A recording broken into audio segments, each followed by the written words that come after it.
अस्सलाम वालेकुम। उम्मीद करता हूँ आप सब खैरियत से होंगे। हमारा ये वीडियो बनाने का मकसद सिर्फ़ और सिर्फ आपकी रहनुमाई करना है। जैसा कि रमज़ान का बाबरकत महीना शुरू हो चुका है, अल्लाह पाक हम सबको इस माह में अपनी तवज्जो और रज़ा हासिल करने की भरपूर कोशिश करके इस पर अमल पैरा होने की तौफीक अता फरमाए, आमीन। जैसा कि हम सब जानते हैं कि कारोबार में नफ़ा और नुकसान दोनों होते हैं, लेकिन अल्लाह ताला की ज़ात के साथ अगर हम कोई भी कारोबार करते हैं तो इसमें सिर्फ़ और सिर्फ हमें फ़ायदा मिलता है और नुकसान बिल्कुल भी नहीं होता। आजकल के जो मौजूदा हालात हैं, इसकी पेश नज़र हर तरफ अल्लाह ताला का अज़ाब नाजिल हो रहा है।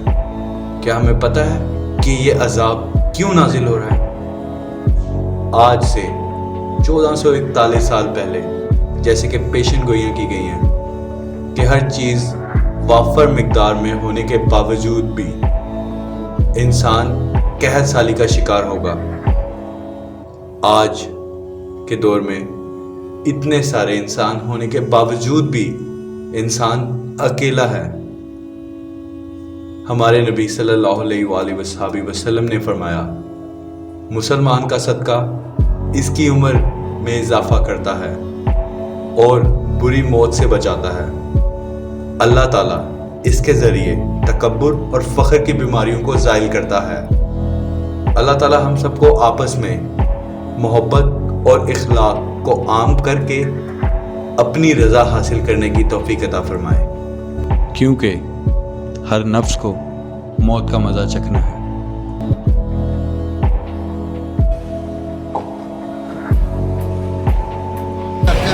आदमी है, कौम नहीं है, कब से हैं, अब क्या करेंगे?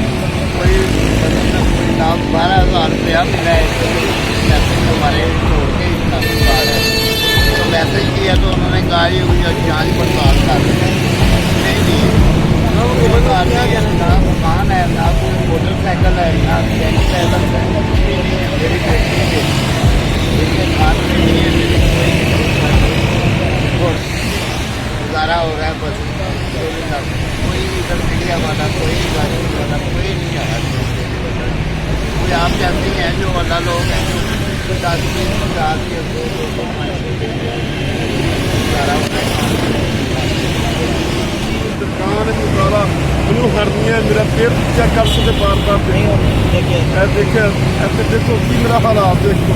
ਇਹਨਾਂ ਪੋਜੀਸ਼ਨ ਖਿਆਲ ਕਰਨਾ ਚਾਹੀਦਾ ਹੁਕੂਮਤ ਨੂੰ, ਕਮ ਸੇ ਕਮ ਮਾਰੇ ਕਹਿੰਦੀ ਹੈ ਕਿ ਜਿਹਨੇ ਮੈਸੇਜ ਕੀਤਾ ਸੀ ਉਹਨਾਂ ਨੂੰ ਪੈਸੇ ਦਿੱਤੇ ਨੇ। ਸਾਨੂੰ ਕੋਈ ਨਹੀਂ ਆਉਂਦੇ ਮੈਸੇਜ ਕੀਤਾ ਸੀ, ਹਾਂਜੀ ਮੈਸੇਜ ਕੀਤਾ ਜੀ, ਕੀ ਜਵਾਬ ਆਇਆ ਉੱਥੋਂ? ਕੋਈ ਜਵਾਬ ਨਹੀਂ ਆਇਆ, ਕੋਈ ਮੈਸੇਜ ਨਹੀਂ ਆਇਆ, ਮਤਲਬ ਕਿ ਤੁਹਾਨੂੰ ਅਹਿਲ ਦਾ ਨਾ ਅਹਿਲ ਦਾ ਕੋਈ ਚੱਕਰ ਨਹੀਂ? ਇਹ ਕਿਸ ਤਰ੍ਹਾਂ ਕਹਿੰਦੇ ਤੇ ਪੈਸੇ ਭੇਜੇ, ਕੁਝ ਨਹੀਂ ਆਇਆ ਸਾਨੂੰ। वज़ीर आज़म साहब भी कह रहे हैं कि जी कैसे कंट्रैक्टर की गरीब को पैसे दे रहे हैं, वज़ीर आला साहब कह रहे हैं कि ਤੁਹਾਨੂੰ ਕਿਸੇ ਨਾਲ ਕੋਈ ਇਮਦਾਦ ਨਹੀਂ, कोई मदद नहीं। ਤੇ ਕੰਸਟਰਕਸ਼ਨ ਦਾ ਸ਼ੋਭਾ ਕਹਿੰਦੇ ਸੀ ਖੋਲਤਾ ਹੈ, ਦਿਹਾੜੀ ਕਰੋ ਸਾਰੇ ਮਜ਼ਦੂਰ ਜਾ ਕੇ। ਕੁਛ ਵੀ ਤਾਂ ਤੁਹਾਡੇ ਸਾਹਮਣੇ ਸਵੇਰ ਦਾ ਪਿਆ ਟਾਈਮ ਆ ਗਿਆ। ਚਲੋ ਜੀ ਕੋਈ ਨਹੀਂ, ਅੱਲਾਹ ਪਾਕ ਕਰਮ ਕਰੇਗਾ। ਹੋਰ ਕੀ ਕਹਿਣਾ ਚਾਹੋਗੇ ਜੀ? हुकूमत से कहते ਤੁਹਾਡੀ ਕੋਈ ਮਿਹਰਬਾਨੀ ਹੈ, ਸਾਡੇ ਕੋਲ ਮਿਹਰਬਾਨੀ, ਮਕਾਨ ਮੇਰਾ ਕਿਰਾਏ ਤੇ। ਸੋਸ਼ਲ ਮੀਡੀਆ ਤੇ ਅਸੀਂ ਵੇਖਿਆ ਜੀ, ਕਹਿ ਰਹੇ ਨੇ ਸਾਰੇ ਤਬਕੇ, ਮਜ਼ਦੂਰ ਤਬਕਾ ਕਹਿ ਰਿਹਾ ਜੀ ਸਾਨੂੰ ਮਹੀਨਾ ਕੁ ਹੋਰ ਨਾ ਮਿਲਿਆ ਤੇ ਅਸੀਂ ਬਾਹਰ ਆ ਜਾਣਾ। ਬਿਲਕੁਲ ਜਿਹੜੇ ਕੁਛ ਨਿਕਲਿਆ ਜਾਂ ਹੋਰ ਕੀ ਹੋ ਸਕਦਾ। चलो जी अल्लाह पाक करम करे जी, हौसला रखो, अल्लाह पाक करम करे। नमाज के करीब नहीं जाना, कुरान के करीब नहीं जाना, सानू कबर मिली है कि जन्नत बना के दुनिया ना लादा, दुनिया काफर तक ते जमीन आसमान ते जिन्नी दुनिया सब दी शैतान ने जड़ा कर पहला सपारा पाला उन्हें तो जाते ईमान ही नहीं लाता। झूठ पकंजर बोलदा, झूठ बोलदा, आहो कोई नहीं की कहंदा आगो कौन झूठ नहीं, वो कहंदा नहीं तुसी अहल नहीं मैसेज करदा ਉਹਨੂੰ ਕਹਿੰਦੇ ਨੇ ਨਾ ਅਹਲ। ਉਹ ਕਿਉਂ, ਕੀ ਵਜ੍ਹਾ ਨਾ ਅਹਲ ਕਿਉਂ ਹੈ? ਗਰੀਬ ਨੂੰ ਵੀ ਨਾ ਅਹਲ ਕਹਿੰਦੇ, ਗਰੀਬ ਨੂੰ ਵੀ ਨਾ ਅਹਲ ਕਹਿੰਦੇ ਨੇ। ਮੈਂ ਸੁਣਿਆ ਵੀ ਕਿ ਮੇਰਾ ਮਕਾਨ ਕਿਰਾਏ ਤੇ ਹੈਗਾ, ਮੇਰੇ 5 ਬੱਚੇ ਨੇ, ਠੀਕ ਹੈ, ਮੈਂ ਮਾਸ ਵੇਚ ਰਿਹਾ, ਮੈਂ ਟੇਲਰ ਦਾ ਕੋਈ ਕੰਮ ਕਰਦਾ, ਬਿਮਾਰੀ ਨਹੀਂ ਹੈ। ਜਲਦੀ ਆਵਾਂ ਕਟਿੰਗ ਐਂਡ ਮਾਸਟਰ, 1 ਮਹੀਨੇ ਤੋਂ ਜ਼ਮੀਨ ਹੋ ਰਿਹਾ, ਰੋਟਾ ਮਾਸਟਰ ਕੋਈ ਦਿਹਾੜੀ ਨਹੀਂ ਲੱਗੀ ਕਿਤੇ ਕੋਈ ਦਿਹਾੜੀ ਨਹੀਂ ਲੱਗਦੀ, ਕੋਈ ਕਾਰ ਵਾਲਾ ਆਉਂਦਾ ਕੋਈ ਨਹੀਂ ਦੇ ਕੇ ਜਾਂਦਾ, ਮਾਸ ਲੈਂਦੇ ਨੇ 20 ਰੁਪਏ ਦਾ ਮਾਸ ਦੇਈਦਾ, ਉਹ ਵੀ ਕਹਿੰਦੇ ਨੇ 15 ਰੁਪਏ ਦਾ ਮਾਸ ਦਿਓ ਤੁਹਾਨੂੰ। ਤੁਸੀਂ ਮੈਸੇਜ ਕੀਤਾ ਸੀ? ਅਸੀਂ ਮੈਸੇਜ ਕੀਤਾ ਸੀ, ਜਵਾਬ ਕੀ ਆਇਆ? ਜਵਾਬ ਸਾਨੂੰ ਆਇਆ ਤੁਸੀਂ ਇਸ ਰਜਿਸਟਰ ਵਾਸਤੇ ਨਾ ਹੈ ਲੈ ਗਏ ਹੋ ਤੁਸੀਂ ਕਦੀ ਬਾਹਰ-ਬੂਰ ਗਏ ਹੋ? ਜੀ। ਬਾਹਰ ਗਏ ਹੋ ਅੱਜ ਕਦੀ? ਤੋਂ 12-14 ਸਾਲ ਪਹਿਲੇ ਗਏ ਸੀ, ਵਾਪਸ ਆ ਗਏ। ਉਹਨਾਂ ਨੇ ਤਾਂ ਕਿਹਾ ਜਿਹਦਾ ਪਾਸਪੋਰਟ ਬਣਿਆ ਉਹਨੂੰ ਪੈਸੇ ਨਹੀਂ ਮਿਲਨੇ। ਪਾਸਪੋਰਟ ਤੇ ਕਈ ਲੋਕਾਂ ਦੇ ਬਣੇ ਨੇ, ਉਹਨਾਂ ਨੂੰ ਵੀ ਬੁਲਾਇਆ ਉਹਨਾਂ ਨੇ, ਉਹ ਤੁਹਾਨੂੰ ਨਹੀਂ ਬੁਲਾਇਆ? ਨਹੀਂ, ਸਾਨੂੰ ਨਹੀਂ ਕੀਤਾ ਬੁਲਾਇਆ। ਮੈਸੇਜ ਭਾਜੀ? ਭਾਈ ਮੈਂ ਕੀਤਾ ਉਹ ਭਾਈ ਬਾਅਦ ਵਿੱਚ ਕੋਈ ਜਵਾਬ ਨਹੀਂ ਆ ਕੋਈ ਰਿਹਾ। ਜਵਾਬ ਨਹੀਂ, ਮੈਂ ਤਾਂ ਐਨਜੀਓ ਵਾਲੇ ਕਹਿੰਦੇ ਨੇ ਅਸੀਂ ਰੋਜ਼ 50,000 ਘਰਾਂ 'ਚ ਰੋਟੀ ਪਹੁੰਚਾਉਂਦੇ ਪਤਾ ਹਾਂ। ਨਹੀਂ ਕੋਈ ਕਿੱਥੇ ਨਹੀਂ ਭਾਈ ਪਹੁੰਚਾਉਂਦੇ, ਜਾਨ, ਮੈਂ ਤਾਂ ਸਾਡੇ ਭੁੱਖਾ ਮਰਨ ਡਿਆ ਵਾਂ। ਕੋਈ ਨਹੀਂ ਭਾਈ ਜਾਨ, ਮੇਰੇ ਛੋਟੇ ਛੋਟੇ ਬੱਚੇ ਨੇ। ਅਸੀਂ ਲੋਕਾਂ ਨੂੰ ਮੰਗਣ ਵਾਲੇ ਨਹੀਂ ਗਏ ਨਾ, ਸਾਡੇ ਕੋਲ ਇੰਜ ਹੱਥ ਦੇ ਮਿਹਨਤ ਕਰਕੇ ਖਾਣ ਵਾਲੇ। ਮਿਹਨਤ ਕਰਕੇ ਖਾਣ ਵਾਲੇ ਸਫਾਦ ਪੋਸ਼ ਆਦਮੀ ਆ, ਲੇਕਿਨ ਕੀ ਕਰੀਏ, ਅਸੀਂ ਮਜਬੂਰ ਹੋ ਕੇ ਮਾਸ ਵੇਚ ਰਹੇ ਹਾਂ। ਸ਼ਾਮ ਨੂੰ ਰੁਪਈਆ 200 ਵੀ ਨਹੀਂ ਬਚਦਾ ਜਿਹਦੇ ਨਾਲ ਰੋਟੀ ਹਾਂਡੀ ਚੱਲ ਜਾਵੇ। ਕੀ ਕਰੀਏ, ਕੀ ਕਰੀਏ ਤੁਹਾਨੂੰ। ਵਜ਼ੀਰ ਆਲਾ ਸਾਹਿਬ ਕਹਿੰਦੇ ਨੇ ਕਿ 3000 ਰੁਪਇਆ ਅਸੀਂ ਸਾਰਿਆਂ ਨੂੰ ਦਿੱਤਾ, ਇੱਕ 25 ਲੱਖ ਖਾਨਦਾਨਾਂ ਨੂੰ। ਭਾਈਜਾਨ ਮੇਰੀ ਇਹ ਰਿਕੁਐਸਟ ਹੈਗੀ ਹੈ, ਜਿਸ ਤਰ੍ਹਾਂ ਸਾਡੇ ਘਰ ਦੇ ਵਿੱਚ ਬਿੱਲ ਆਉਂਦਾ ਹੈ ਪਾਣੀ ਦਾ, ਬਿਜਲੀ ਦਾ, ਗੈਸ ਦਾ, ਸਾਡੇ ਘਰ ਹੈ ਜੀ, ਸਾਨੂੰ ਰਾਸ਼ਨ ਨਹੀਂ ਆਉਣਾ ਚਾਹੀਦਾ, ਸਾਨੂੰ 12,000 ਰੁਪਇਆ ਵੀ ਆਉਣਾ ਚਾਹੀਦਾ। ਇਹ ਸਹੀ ਹੈ ਨਾ, ਫਿਰ ਬਿੱਲ ਪਹੁੰਚਾ ਸਕਦੇ ਤੇ ਰਾਸ਼ਨ ਵੀ ਪਹੁੰਚਾ ਜੀ ਸਕਦੇ। ਜੀ, ਸਾਨੂੰ ਰਾਸ਼ਨ ਕੋਈ ਨਹੀਂ, ਕਿਸੇ ਨੇ ਨਾ ਸਾਨੂੰ ਰਾਸ਼ਨ ਪਹੁੰਚਾਇਆ, ਨਾ ਸਾਨੂੰ ਕੋਈ ਪੈਸਾ ਪਹੁੰਚਾਇਆ। ਉਹ ਕਹਿੰਦੇ ਜੀ ਕਿ ਅਸੀਂ ਕੰਸਟਰਕਸ਼ਨ ਦਾ ਸ਼ੋਭਾ ਖੋਲਤਾ ਹੈ।